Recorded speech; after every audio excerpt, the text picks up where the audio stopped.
Hello and welcome. I'm your host, Elizibar. This is Van Helsing vs. the League of Monsters, Issue 2. I didn't get Issue 1. It wasn't on my pull list, but my shop man, right before all this social distancing stuff, all that went down, put it in my box. And I'm like, I'll take it. I mean, sure. Why not? I like Van Helsing vs. Dracula's daughter well enough. That was like the previous miniseries. Well, this one apparently picks up right where that left off. Um, We got, I posted this on Twitter earlier. Well, Instagram, then went to Twitter and like everywhere else in the universe. I am the thing you hide. And I gotta admit, I gotta laugh. I read this first page, and instead of being like, oh, that's so cool, which I think is the reaction I was supposed to get, it was like, I lulled. I did. I got a chuckle. A nice, sensible chuckle out of that. Oh, let's read the text over here.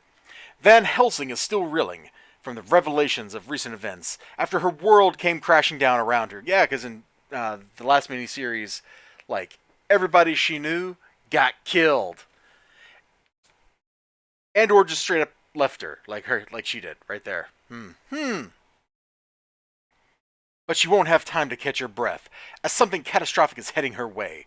Will she be able to handle some of the deadliest creatures in all existence? Alone, any of these would be formidable foes. And Lizel will have the ultimate challenge laid before her, with taking them on all at once. The odds are not in her favor. And it doesn't look good for the legendary vampire hunter. Yeah! Oh, get hype. This cover doesn't actually have Van Helsing on it. That's their Robin Hood character, who shows up in the book. So, truth in advertising. It's a different artist, obviously, but the character shows up. And so we start off here, like we're in a bar that got absolutely wrecked. Absolutely, positively. Vampire shows up and is like, yo, Hyde, you want to party?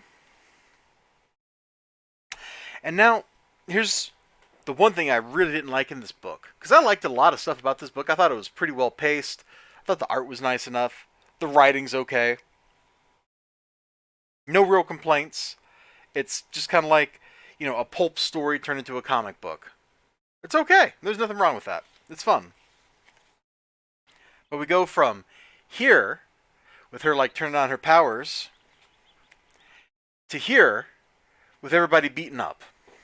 And we don't get to see any of the carnage there from, the Mrs. Hyde character just absolutely devastating a bunch of dudes with, vampires fighting too and stuff. Like, I would have liked to have seen some of that fight. And it's not that they're afraid to show action. Because later on, this really awesome Frankenstein shows up. Let me see if I can find that for you.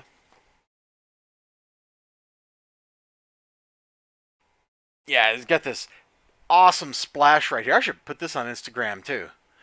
Totally awesome splash page with this Frankenstein versus Robin. And they're not afraid of like showing the fight there, because that fight totally happens. It's only like a 3-page fight, but there's still like some great looking stuff here. She gets chucked, lands on the wall gracefully, springs away from the wall. Like, you got these cool action lines. It's a lot of fun, man.